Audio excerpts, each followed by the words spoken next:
Hi everyone, hope you're doing well from wherever you're watching this channel, depending on your time zone. Now, when Gachagwa and William Ruto took over office, they were very clear that they will never use criminal justice to settle politics. They were doing this because they were putting a blame on Uhuru Kenyatta that he was using criminal justice to settle politics. But indeed, we saw people who had serious cases that they needed to answer, but they downplayed it into politics. But then their promise has been there. We will never use criminal justice to settle politics. They told the chiefs, county commissioners, and whoever is in security to keep off politics. They said they are politicians, they are going to manage politics politically just like any other politician if it means so. And indeed, this is exactly what should be happening. You don't have to weaponize the issue of security just to deal with your opponent. That is what is supposed to happen. But then, I have been listening to this clip again and again, and we are trying to compare to what is happening in this country. We are seeing trumped up charges. We are seeing innocent people being arrested left, right, center. And even when the court allowed these people to get a bail through a bond or anything, these guys are rearresting these people and taking them back to the cell. I don't know what Gachagwa meant with this statement. Also want to confirm that in our administration, we have no intention ever to weaponize the criminal justice system to settle politics. Politics we shall manage ourselves. We want the criminal justice system to exercise judicial independence and deliver justice to the people of Kenya.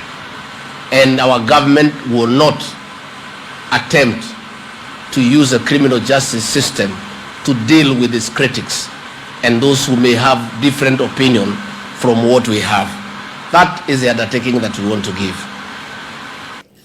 Now, Wakili Wahome Thuku is challenging any of the UDA bloggers to try and share this video on their timeline. If indeed what this government is doing is in line with what Gachagwa said or it is against what he's saying. He is challenging them to post this video right now. None of them can attempt to do this as of now. We are continuing with this Punchline discussion, but just a quick request for those who are watching and you have not subscribed, please consider subscribing to our channel. Thank you so much, and again to all our viewers, please give this video a thumbs up. Thank you so much, and back to this discussion. Right now, there is no one in UDA party, even those politicians, who can share this clip at this hour when UDA is doing the devil's job. As we are speaking now, we are seeing trumped charges. We are seeing innocent people being arrested. I mean, from yesterday, we are talking about Pauline Njoroge. Pauline Njoroge, she is in UDA, in Jubilee Party. She is a politician, of course. Again, a blogger with a reputation. Now we are seeing a lot of charges they are leveling against her. Police officers are speaking there, but now we have to wait until this case is prosecuted in court with evidence, because now once we are in court, there is no allegation. You will not come with mere allegations. You have to produce fact and prove that indeed whatever kind of items are talking about her, it was in her possession. Because people are talking about she was found with drugs and all those items, and that's what they are leveling against her. Some people here are saying that the issue here is that it is Gachagwa now who police have to make a phone call to Gachagwa and the courier to confirm if indeed she should be released on a bail or not. So look at that. Police need to work independently. They were given an autonomy on their finances. They need to control their finances and work independently. The Inspector General is the accounting officer over finances. But then, why is UDA party with their top leadership controlling the police. So who is the police IG? Is it Gachagwa, akina Kuria, ama ni nani? Because now, it's like the same way Babu Owino has been suffering. That's where they want to start taking Pauline Njoroge to. As you're speaking now, you're talking about Maina Njenga, Gaucho, almost 1 hour. Kalonzo Musyoka has been under house arrest. Oparanya the other time was arrested, then released later. Then the police were going for Uhuru Kenyatta's son. All these individuals, it is either they're in politics or their family is in active politics. So we want to understand what did Gachagwa mean with that statement. That's why for me, I tell anyone who cares that it is a waste of time for you to take your time to start believing in what anyone in UDA party is telling you, especially when Gachagwa is speaking. Just know a liar is addressing you. When Ruto is speaking, just know that Ruto is playing politics. When their politicians are talking, just know these people are playing pure politics. And in the politics, especially the Kenyan politics, you don't need to trust. Because they will confuse you with a lot of lies and they will never be held responsible. So what we are seeing here, there are individuals who had serious corruption cases. They were released. What? Pesa zao wakarudishiwa. Kwanza tu kwa deputy wa Ruto, Gachagwa himself. Tukuja kwa kina Kithure, not Kithure Kindiki, Mithika Linturi. Alikuwa na more than 32 cases. Some were civil cases. So the list is wrong. Very long. Tumeona juzi, Didmas Baraza, he had a murder case. Imeoshwa. He's clean. But then, just because someone is thinking that Babu Owino will organize mass action during a demonstration, you go and arrest this person and you start disturbing him.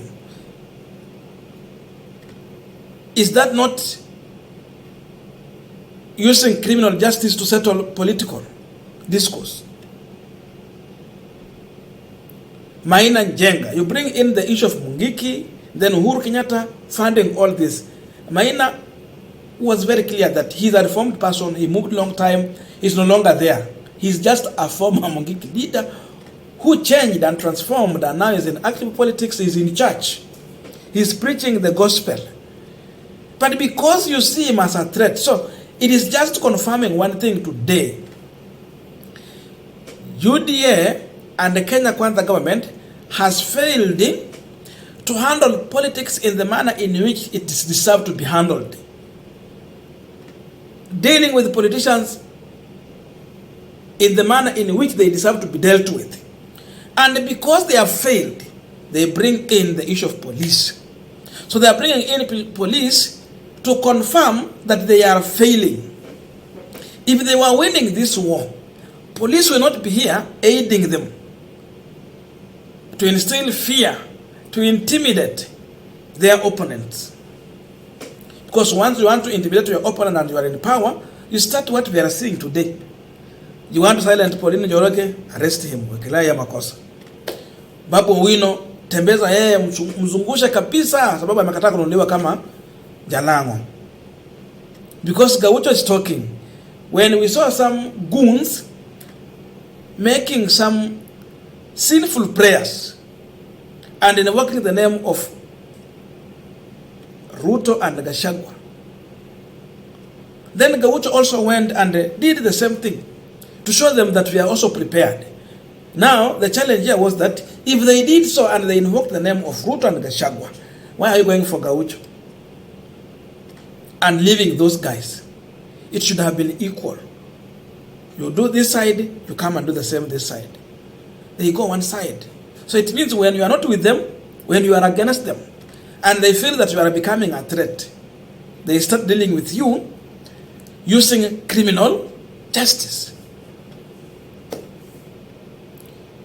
Police brutality is happening. They are beating Kenyans because now they are feeling that Kenyans have refused Yaani unajua kupiga Wakenya ndio wakubali maneno yako, wakubali ni sawa tu na pia kujaribu kusukuma ngamia pita kwa tundu ya sindano. It will never happen. So what Gachagwa told us was a mere noise, but it's doing opposite. So from today, if you hear these people talking, just understand it in a reverse psychology. That is how they behave and that's how they function. Whatever they will say they will do, they will never do it. And whatever they will say they will not do, is exactly what they are going to do. So understand them in a reverse psychology like that. That is how UDA and Kenya Kwanza is going to operate. Hiyo ndio kazi yao. Na tulisema ndio uone tabia za aina hii. Inamaanisha hawa jamaa wamesukuma kwa kona kabisa. Azimio has done it properly. They have been fixed in a corner and now they are taking a defense position. Today they are busy defending themselves. William Ruto has been forced back on the rooftop of his vehicle. He is back in active, serious campaign mode. Because now he has been defeated. So he is coming to defend himself. We are seeing Azimio who is not on the street scoring because they have placed themselves in a good position to score. Hawa wengine wamesukuma wako kwa defense, and because of defense na imewashinda, you bring in police, trumped up charges, arrest everyone. Ukiona huyu anawasumbua sana, arrest. Ukiona huyu anawasumbua sana, pita na yeye. That's what is happening. So this is the exact face of Kenya Kwanza. What they say, it is opposite with what they are doing. I don't know your views, but let us meet in the comment section for coordination of this conversation. Thank you and see you in our next video.